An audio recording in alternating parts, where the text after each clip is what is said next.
What's up, guys? Welcome back to the channel. Today I'm going to kind of talk a little bit about some MCU news that we've sort of been getting lately. Very exciting stuff, to be completely honest, but it does make us sort of look back at the history of Marvel movies a little bit.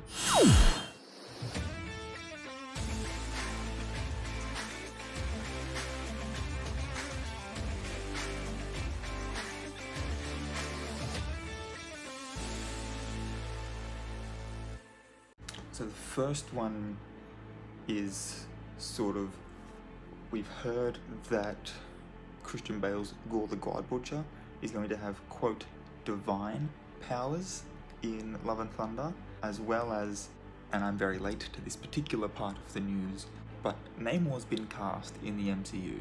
We have a Namor coming, and so between these two characters, there seems to be a little bit of head scratching about what happens with, as far as character rights are concerned, and who actually owns what. And if you're wondering why Gore's caught up in that, like Namor, sure, we get it.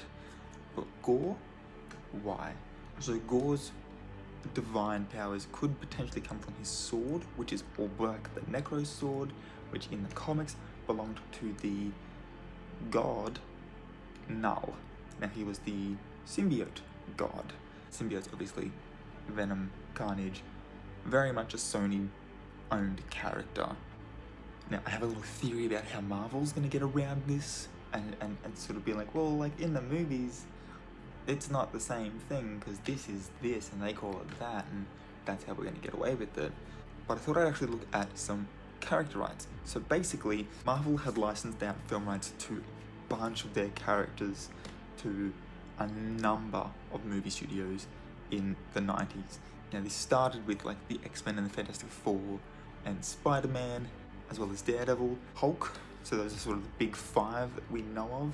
Ghost Rider sort of comes in there as like a sixth, and Blade as well, because in the late 90s and then all throughout like the 2000s, we had Wesley Snipes' Blade trilogy, we had the X-Men movies, we had the Sam Raimi Spider-Man movies, we had the Fantastic Four films that Chris Evans was in, and we had the Ben Affleck Daredevil, and I think it was like 2007 is when we finally got Ghost Rider with Nicolas Cage. But they had also optioned out characters that we had not seen movies for, and so in 2008 that's why Marvel started using them.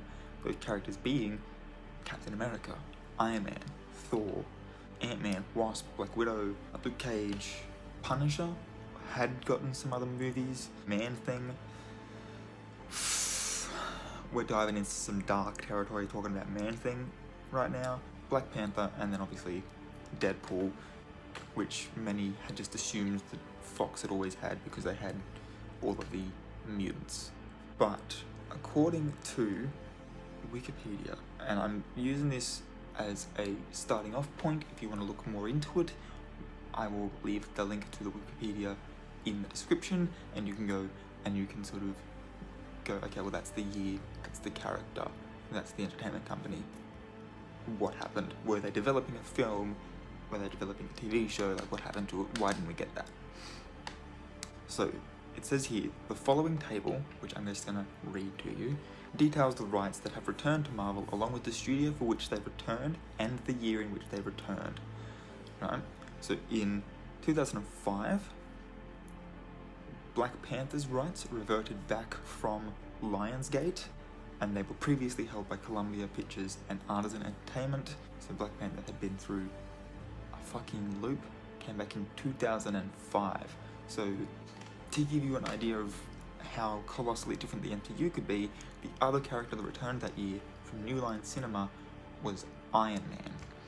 Imagine for a moment an MCU that started with Black Panther, right?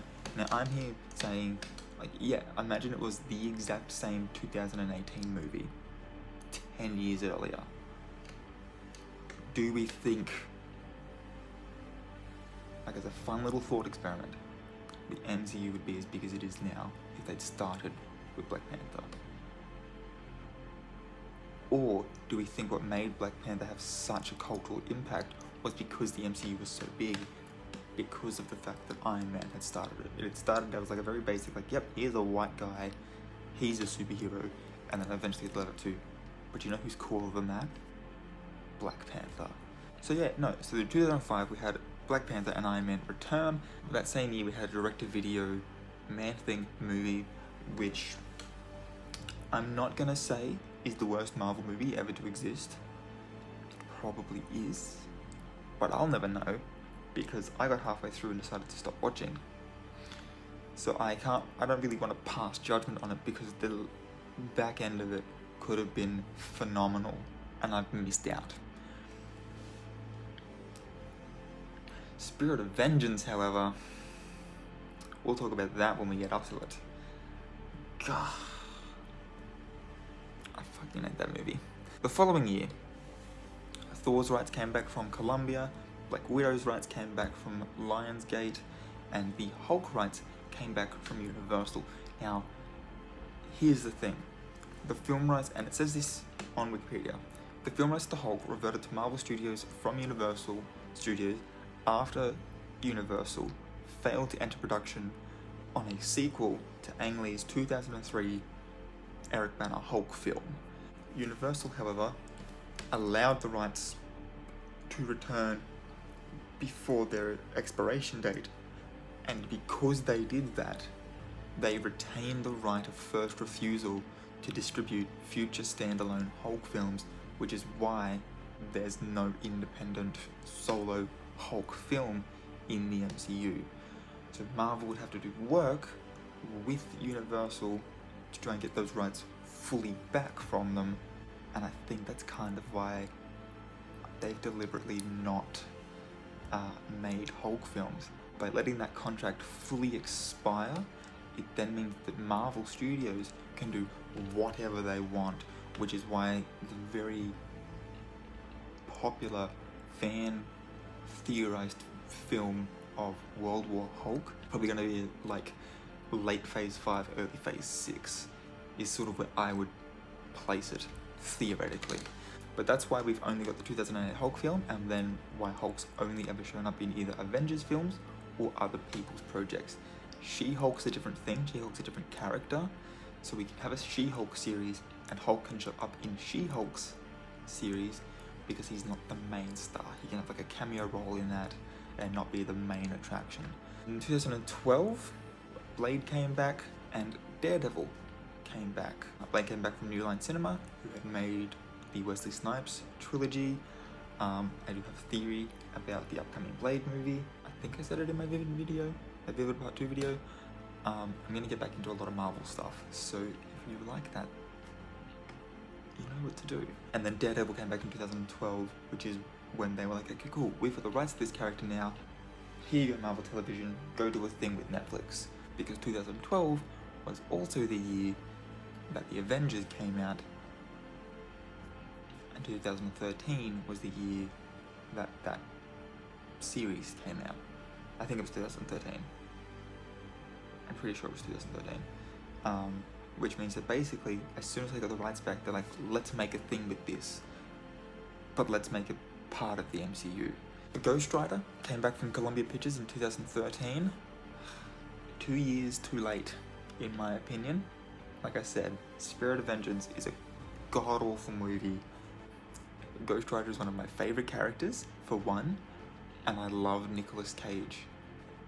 Spirit of Vengeance was a big letdown for me because it was like, oh yeah, here's another Ghost Rider movie with more than, you know, with more villains than the last one had. And so that we're clear, the last one had 5. I was like, fuck yeah, let's do this. And they were bringing in a new Ghost Rider character. It was supposed to be awesome, and then it turned out fucking dog shit. I hate that movie so much. It is my least favorite movie of all time. I hate it so much. Punisher came back in 2013 as well. They both came back together because of Spirit of Vengeance. I will talk about that in a moment. Fun little story there on a separate side project Marvel had tried to get going that wasn't the MCU, but it now looks like they're essentially repurposing those characters within the MCU. So I will talk about it. I might make it its whole own video. Actually, I'll make it its whole own video. Why not? But God, I can't wait to talk about that, because any excuse I can get to just shit on Spirit of Vengeance, I will. I mean, I have in my little chest of drawers here pretty much every Marvel movie. But as far as Ghost Rider movies are concerned, I consider my collection complete, and I only have the first one. Anyway, 2013 was also the year Luke Cage rights reverted. In 2014, and this one is a mouthful, but Namor's rights reverted from Universal Pictures. So, in 2012, Marvel Entertainment CCO Joe Quesada believed Namor's rights had reverted to Marvel, but Feige said in August 2013 it was not so. And August 2013 would have been just after Dark World premiered. It was probably when Dark World was premiering, actually. Probably during the press tour for it. However, Feige later expanded in July of 2014, saying that Marvel Studios, not Universal Pictures or Legendary Pictures, could make a Namor film, quote, but it's slightly more complicated than that. Let's put it this way, there are entanglements that make it less easy. There are older contracts that still involve other parties that mean we need to work things out before we can move forward on it, as opposed to an Iron Man or any of the Avengers or any of the other Marvel characters where we could just put them in, end quote. In June of 2016, Quesada again stated that to his knowledge the film rights to Namor had returned to Marvel. In October 2018, Feige noted the character could appear in the MCU, with the studio still deciding how it would use the character, which it's obviously figured out now in 2022, because it's putting it in Black Panther 2. The interesting thing to note is that it's in October of 2018. Feige was like, yeah, no, Namor could appear. The most recent film to have come out at that time would have been 2018. Would have been Infinity War. The film before that being Black Panther. So it was kind of like, oh yeah, no, here's Black Panther. Immediately following, here's the battle in Wakanda. And then Feige's like, yeah, Namor could show up. We've only, like 2018 was really the year of Wakanda. So that should have been our first hint that he was going to be in Black Panther 2. In 2016, Ego the Living Planet came back from 20th Century Fox. 20th Century Fox was able to change the powers of Negasonic Teenage Warhead for Deadpool by giving Marvel Studios the rights to Ego the Living Planet, who then appeared as the main villain for Volume 2. So it was kind of like, oh hey, yeah, no, we want to change this character's powers. What if we give you this character and you let us change her powers? It's like, yeah, sure. And then Marvel immediately got that back and was like, here's your villain. Like I said, Marvel gets the character's rights back and they're immediately like, put that into production. 2019, from 20th Century Fox and Constantine film, The Fantastic Four. You knew it was coming at some point. This one's also got quite a lengthy little explanation to it, so strap yourselves in. But in 86, and that's in 1986, right? So at this point, that's 40, near on 40 years ago, right? Constantine film originally licensed the film rights for the Fantastic Four from Marvel and produced an unreleased low-budget film in 1992 with Roger Corman's New Horizons Studios to renew the license, right? So it was sort of sitting there for, that's 6 years, and they're like, fuck, we need to make something. Made something very quickly, and it's kind of dog shit. I'm sure you've all seen images of it. I will put one here. That's the 92 version. You can see what I mean. We're going to count that as number 1 on our list of times the Fantastic Four has fought Doctor Doom on screen. I'll give you a little hint. There's 4 films and they fight him 4 times. Find a new bad guy. Please, Marvel. So they made the 1992 film to renew the license.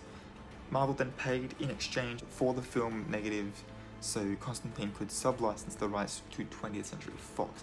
That's how Fox got them in 1992.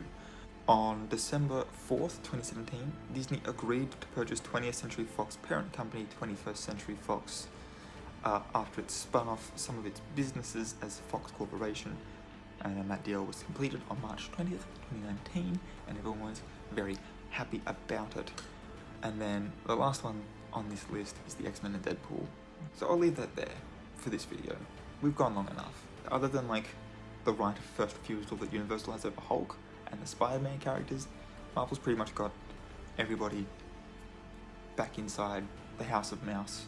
That's all I've got for this video. If you enjoyed it, please give it a big thumbs up. Don't forget to hit the subscribe button if you want to see more stuff from me, and if you do, make sure to ring that bell. Turns on those push notifications so you can stay up to date with when I upload new videos. And until next time, guys, keep your head screwed on.